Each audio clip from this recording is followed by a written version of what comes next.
에스라 2장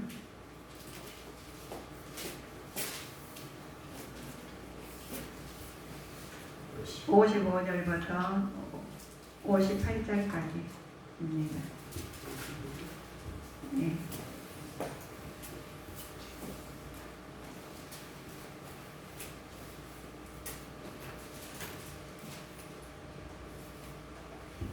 에스라 55장부터 58절까지 합독하시겠습니다. 솔로몬의 신복의 자손은 소디 자손과 하소베렛 자손과 부르다 자손과 야알라 자손과 다르곤 자손과 깃델 자손과 스바냐 자손과 하델 자손과 고게렛 하스바임 자손과 아미 자손이니 모든 느미림 사람과 솔로몬의 신복의 자손이 392명이었더라. 아멘.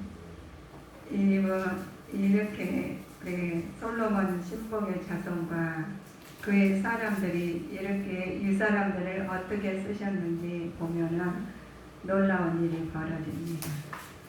오늘 하나님께서 주신 말씀이 믿음으로 들어오는 자에게 선물입니다. 우리 인간에게는 많은 선물을 좋아하죠. 선물 받을 때는 내 마음을 순식간에 기쁨으로 바꾼 선물이 있습니다. 근데 우리 하나님께서 주신 선물이 오늘 귀한 선물이에요. 얼마나 귀한지 오늘 보면 에스라서에서 나와 있습니다. 율법의 정통한 학자 에스라가 유대 역사 중에서 우리 학자 에스라는 사람이 역사 또 법률 신학으로서 하나님께서 배우는 사람이에요. 유대 법률 신학 역사에서는 큰 비중을 차지하고 있습니다. 일부 히브리 학자들은 에스라를 율법 소유자라고 또 선지자 모세의 다음으로 에스라를 쓰고 있어요. 얼마나 귀한 인물인지 보면 중요한 인물이죠.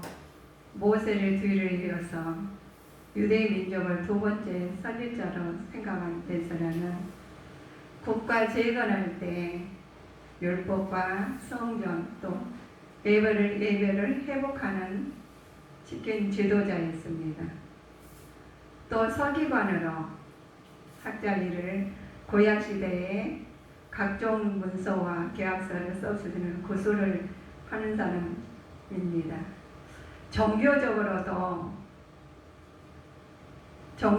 하나님께서 관여하였고 또 우리 학사가 에스라가 관여했고 또 포로교육의 율법도 관여를 한 사람이에요. 이분은 참 재능이 많아요.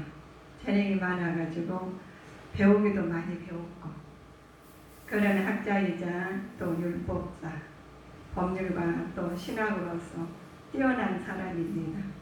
이런 사람이 어떻게 하나님 일을 했는지를 오늘 보면 참 감동적이에요. 석유관 구약 시대에서도 각종 구술을 했다 했잖아요. 그걸 했는데 우리의 종교의 일에 관여해서도 열심히 일했던 사람입니다.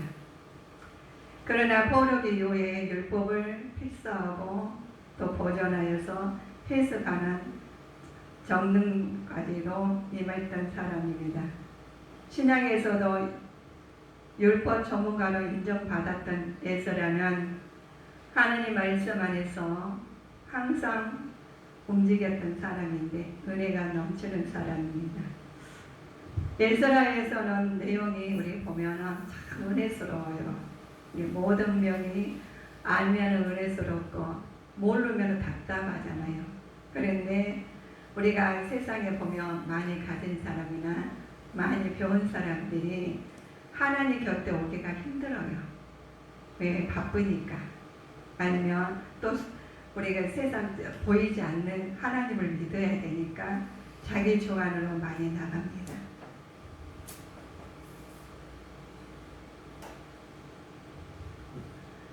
그런데 이 에스라는 군동의 대제국이었던 바벨론에서 정복한 바사왕 고레스 있지 않습니까? 고레스에서 포로로 귀환하고 성전 재건 허가를 증명해 내리신 기록하고 있는 분 고레스 왕을 통해서 이스라엘 포로 기관이 허락된 것을 에레미야를 통해서 예언된 말씀이 성취된 말씀을 이거를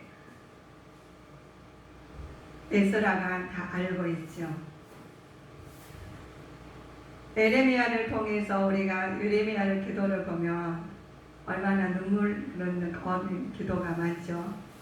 그러는데 여기 보면 이 고레스 왕은 다른 족속 느부갓네살 또 다리오 벨살살 등 같은 손에 붙여 하나님의 손에 붙여서 하나님 보혜의 사역을 이루어가는 사람입니다.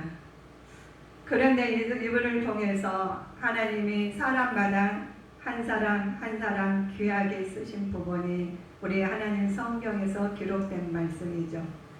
우리도 대한민국에서 역사를 보면은 참 기록된 역사를 보면 이순신 장군이랑 왕들 보면은 대단한 일을 했어요. 그런데 그 업적에 남겨놓고 갔지만 지금 우리 후손들이 그걸 보고 배워요. 모범적이죠.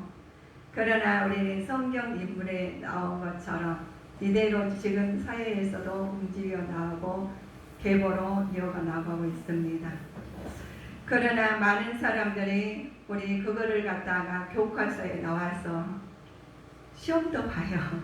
외워가지고 중요하니까 그러겠죠. 에스라서를 보면 우리가 주는 교훈이 있습니다. 그들은 이방인들의 우상 숭배와 풍습에 젖어 이들은 살고 있습니다. 대한민국 국민들도 풍습에 젖어서 살아가는데 그 습관을 바꾸기가 굉장히 힘들어요. 그래서 이방인들의 우상 숭배 또 풍습에 젖지 말 것과 하나님의 언약을 붙잡고 살 때 하나님의 축복을 얻을 수 있었음을 보여준다 하고 에스라가 말을 합니다. 이를 위해서 에스라는 율법을 가르치고 또 그 죄를 회개하며 백성들에게 언약을 따라 살겠고 이방인들과 혼인을 금하라고 했습니다. 이들이 혼인을 금하고 이 말씀을 따라서 너희들은 하나님 말씀에 의해서 우상을 숭배하지 말고 풍습을 좇지 말라고 합니다. 지금 우리나라에다가 이렇게 말씀하는 것과 같아요. 오직 우주 안에 있는 자녀들은 하나님의 자녀들입니다. 하나님 자녀들인데 그들이 하나님을 믿지 아니하고 내 습관과 또 우상을 버리지 않는다면 그들이 그 풍습에 젖어서 살면은 언약 백성으로 살 수 없기에 이방인들에게 혼인도 금하게 만들었습니다. 혼인을 결혼은 우리 마음에 들면 하면 되지, 서로 좋아하면 하면 되지라고 합니다. 그런데 결혼하면 남편이 예수님을 믿는데 아내가 예수님을 안 믿어.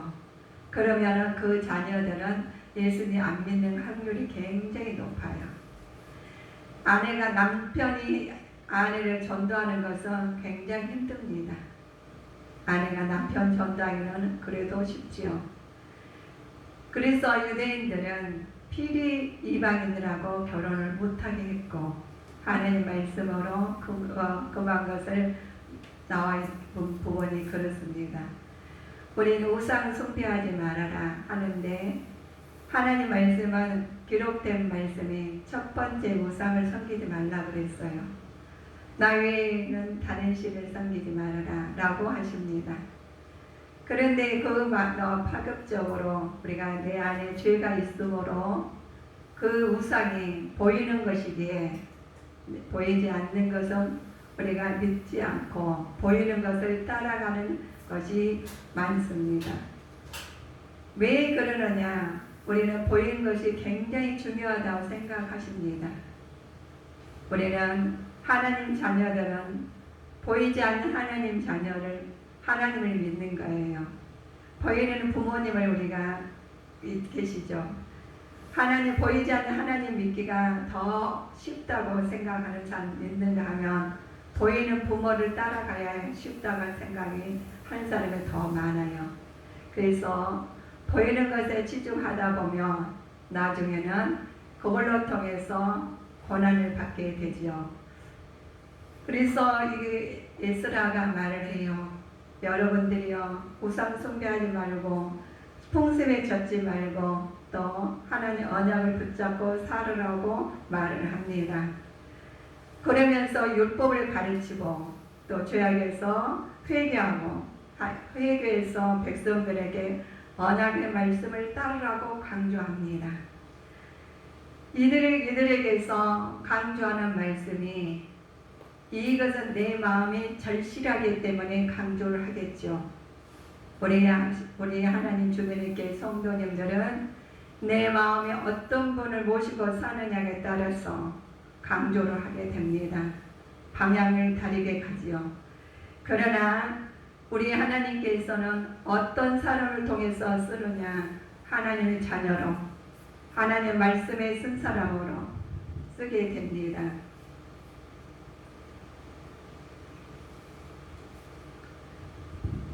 우리 하나님께서 업적을 남기고 하나님 말씀 아래 서가는데 고레스 왕이 나와요. 이를 업적을 남기는 사람이죠.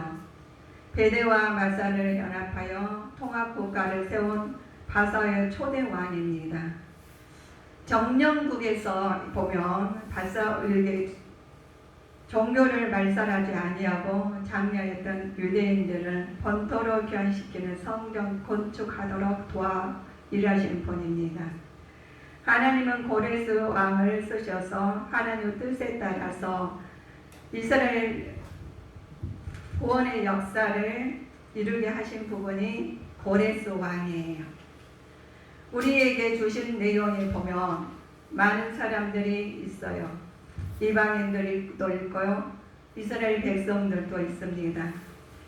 이방인들과 바벨론 남은 유대인들은 귀한 유대인들에게 예물을 준 까닭이 있는데 스가랴서 1장 5절에 참고해 보실까요?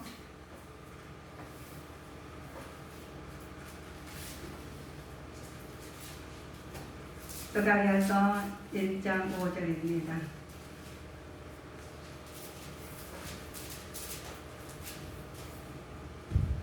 너희 열조가 어디 있느냐? 선지자들이 영원히 살리라. 아닙니다. 여기 스가랴서가 아니라 에스라, 죄송합니다. 에스라 1장 5절. 이에 유다와 베냐민 족장들과 제사장들과 레위 사람들과 무릇 그 마음이 하나님께 감동을 받고 올라가서 예루살렘 여호와의 전을 건축하자 하는 자가 다 일어나니. 아멘. 이방인들과 바벨론에 남아있는 유대인들을 교환한 유대 예물에 대해서 말을 합니다. 이스라엘 교환한 승리하는 교환에서 하나님의 축복을 받아서 결과는 이방인도 공경하게 만들죠. 우리 하나님께서 작정하실 때 반드시 이루어 주신다는 말씀입니다. 많은 우리 솔로몬 성전 건축할 때도 하나님께 이스라엘 백성만 쓰시는 게 아니라 이방인도 쓰셨어요. 이방인을 쓴 이유가 있습니다. 하나님 일에 동참해서 복음이 흘러나가라고 쓰신 부분입니다. 고레스도 마찬가지입니다. 고레스 왕도 이스라엘 교환 승리의 교환이 이어지면서 하나님의 축복을 받는 결과임을 이방인도 공감하게 했습니다. 이럴 때 하나님께서는 작정하실 때 반드시 하나님의 일을 하나님께서 이루어 나가시는 부분이 하나님 일이십니다. 하나님은 어떤 사람을 쓰신지 보면 고레스 왕의 성경 해명들을 되돌려주는 사실이 있습니다.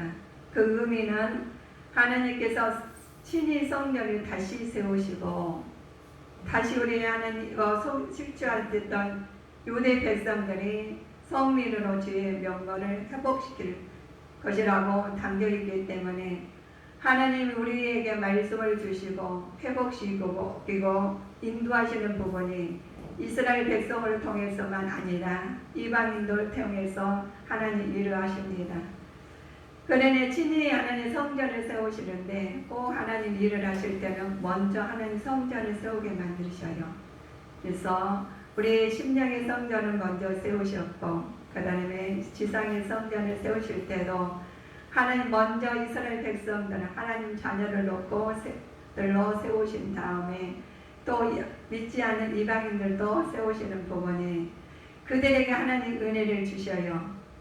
그러나 이들에게 보면 바벨론 잡혀갔던 사람 중에 예루살렘과 또 유다 도로를 귀한 지도자가 있었습니다. 우리가 아까 선거하신 부분 우리 말씀을 보면 2절에 보실까요?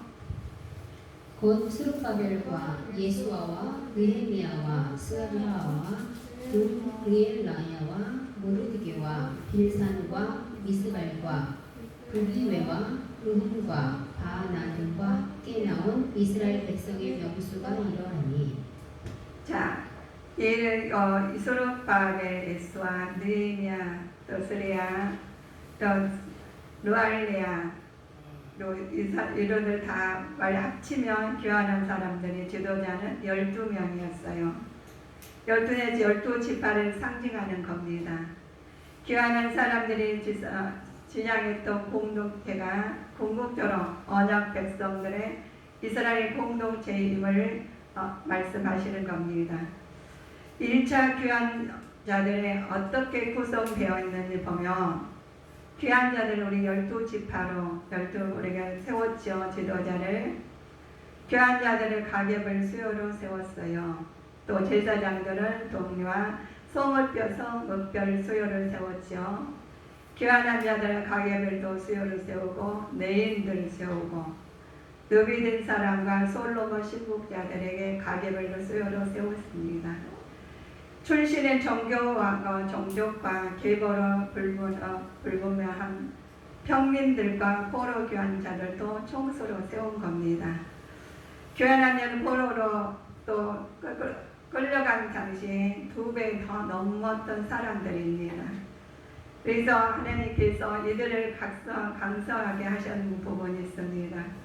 하나님이 일하시면 그냥 하는 게 아니라 하나님께서 지도자를 세우셔가지고 딱 지파별로 나누셔가지고 진행을 합니다. 에스라에서는 이스라엘 자손들이 계수 방법이 여러 가지로 나와요. 우리도 사람마다 계수 방법이 여러 가지로 나오듯이 에스라에서는 보면 이스라엘 지파별 아닌 가문과 지역을 중심으로 계수된 부분도 있어요. 우리가 가문이 얼마나 중요한지 몰라요. 우리 성도민들이요. 우리가 지금 예수님 믿으면서 우리 주님 교회에 다 앉아서 예배자로 쓰신 부분이 가문의 영광이에요. 얼마나 감사한지 몰라요. 지금 나라의 대통령 된 것보다 더 귀한 부분이에요. 이 나라의 대통령은 업적을 남기고 예수 믿지 않으면 그대로 끝나겠죠. 그러나 우리 예수 믿지 우리 하나님 왕의 자녀 왕 중의 왕